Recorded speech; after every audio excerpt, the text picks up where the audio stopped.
सवितुर्वरेण्यं भर्गो देवस्य धीमहि धियो यो नः प्रचोदयात्। सादर नमस्ते जी। ईश्वर की महती अनुकंपा से हम लोग संस्कृत पढ़ते हैं। आप सभी का संस्कृत कक्षा में हार्दिक स्वागत है। आगे हम अभ्यास करते हैं। प्रथमा विभक्ति और द्वितीय विभक्ति का वाक्यों को हम कैसे निर्माण करेंगे इसको देखते हैं। जैसे बालकः, बालकौ, बालकाः, तो एक वचन में, द्विवचन में और बहुवचन में वाक्य के रूप में हम कैसे बनाएंगे। तो बालकः कुत्र अस्ति, ये जो बालक प्रथमा विभक्ति एक वचन है उसको हम देखें। बालकः कुत्र अस्ति, बालक कहाँ है। ऐसे ही बालकौ का प्रयोग कैसे करेंगे। दो बालकौ, यहाँ पर दो होगा, अथवा केवल बालकौ भी लिख सकते हैं, उसमें कोई त्रुटि नहीं। केवल बालकौ भी यदि लिखते हैं तो उसका अर्थ क्या हो जाता है, बालकौ हो जाता है। बालकौ अत्र स्तः, दो बालक यहाँ हैं।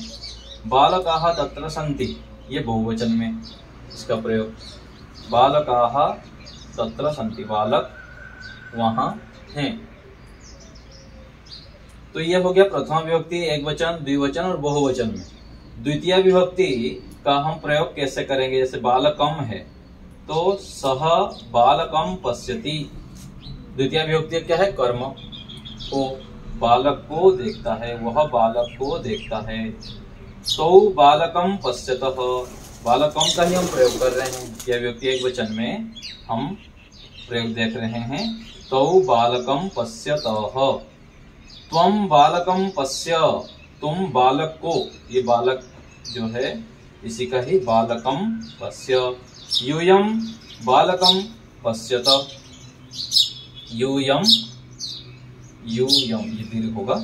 यूयम बालकम पश्यत, हम सब, तुम सब बालक को देख रहे हो, ये तुम सब हो गया।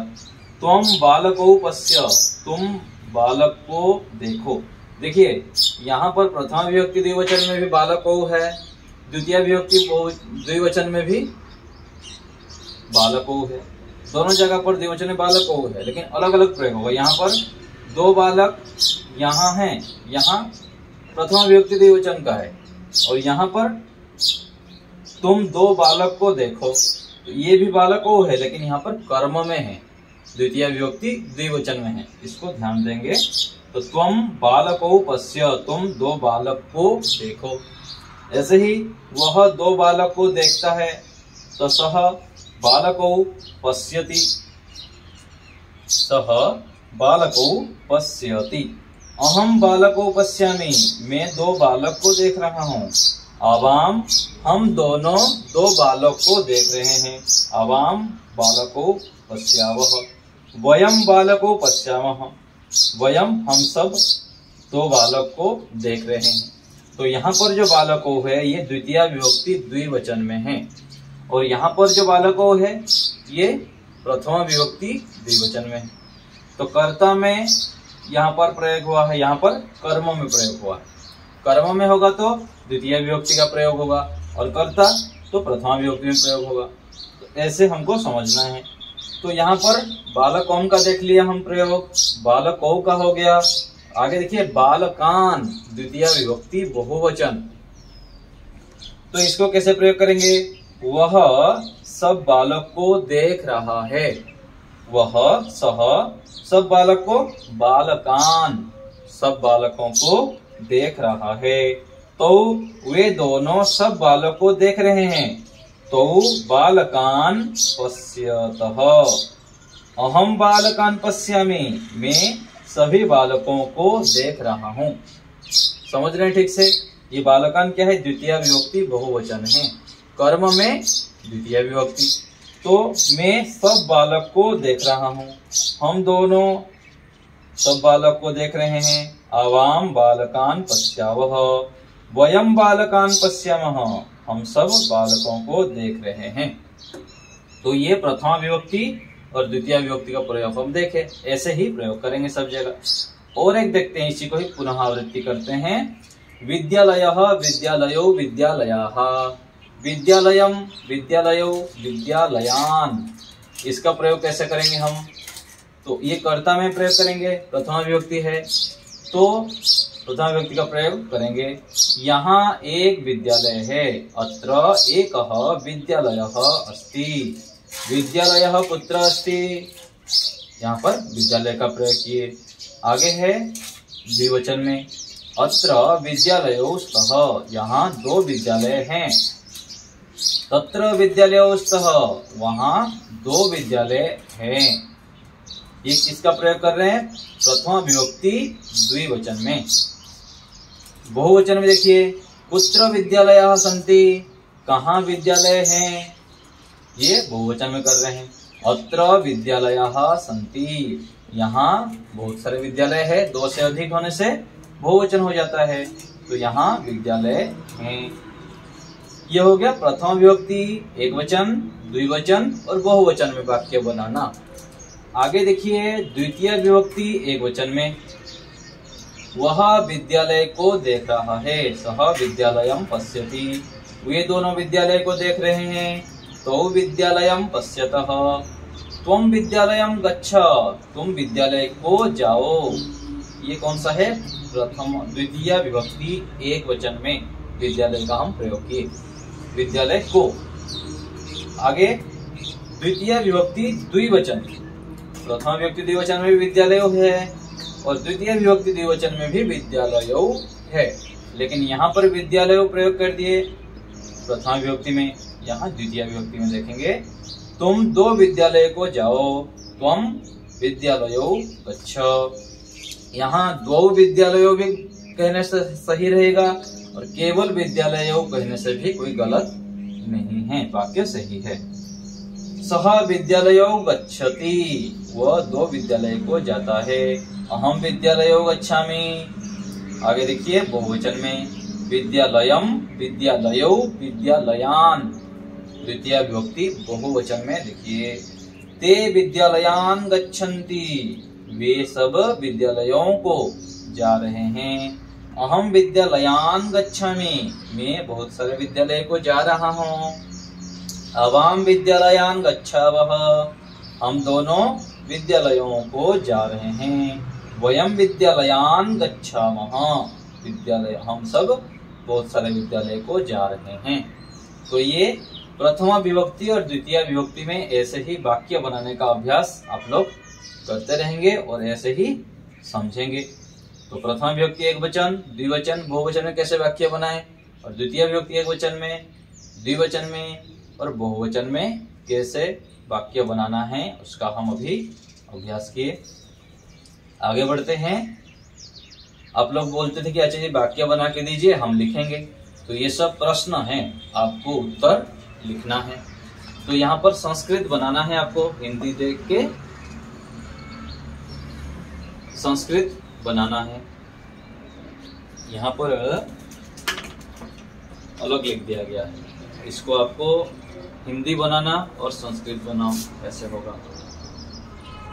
यहाँ संस्कृत में लिखा है और आपको हिंदी में लिखना है। और यहाँ पर संस्कृत में लिखना है आपको।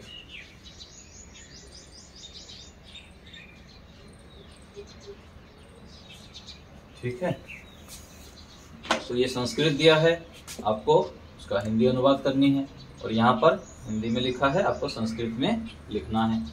तो त्वम कुत्र गच्छसि, तुम कहाँ जा रहे हो। यत्र सः गच्छति, जहाँ वह जाता है।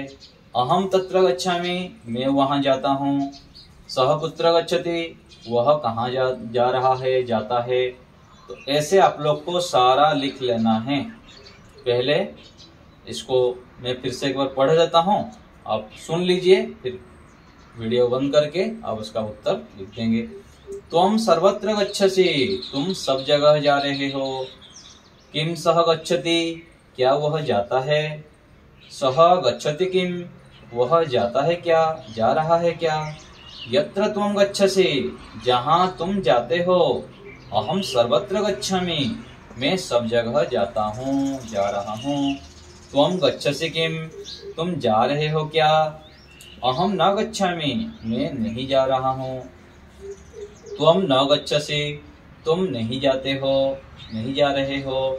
सः न गच्छति, वह नहीं जाता है। अहम तत्र न गच्छामि, मैं वहाँ नहीं जाता हूँ। त्वं सर्वत्र न गच्छसि, तुम सब जगह नहीं जाते हो। किम सः न गच्छसि, क्या वह नहीं जाता है। त्वं न गच्छसि किम, तुम नहीं जाते हो क्या, नहीं जाओगे क्या। अहम सर्वत्र न गच्छामि, मैं सब जगह नहीं जाता हूँ। और यहाँ पर कह अर्थात कौन, कह कौन, कह तत्र गच्छति, कौन वहाँ जा रहा है। कह सर्वत्र गच्छति, कौन सब जगह जा रहा है। वहाँ कौन नहीं जा रहा है। कौन सर्वत्र जाता है, कौन वहाँ है, कौन वहाँ कौन है। और अस्ति कह तत्र, वहाँ कौन है। यहाँ पर अस्ति ऐसे कर देंगे, अस्ति कह तत्र, यहाँ कौन है। अस्ति के लिए यहाँ कौन है। ये हो गया संस्कृत। अब उसका हिंदी अनुवाद साइड में लिख देंगे। आगे संस्कृत बनाओ। तू कहाँ जाता है, मैं घर को जाता हूँ। ये सब तो आप लिख सकते हैं, इसको और मैं नहीं बता रहा हूँ। आप उसको लिख के फिर उसके आगे संस्कृत लिख देंगे। यहाँ गृहम घर को, नगरम नगर को, ग्रामम गांव को, आपणम बाजार को, पाठशालाम पाठशाला को, उद्यानम बाग को, बगीचे को। तो ऐसे इसका अभ्यास आप लोग कर लेंगे और प्रत्येक कक्षाओं को क्रम से लिखते हुए चलिए। कोई भी कक्षा छोड़ना नहीं है। क्रम से जब लिखते हुए चलेंगे तो आपको अच्छे से धीरे धीरे समझ में आते जाएगा। लिखने में प्रमाद ना करें, लिखने का आदत भी बनेगा और पाठ को आप क्रम से समझ भी पाएंगे।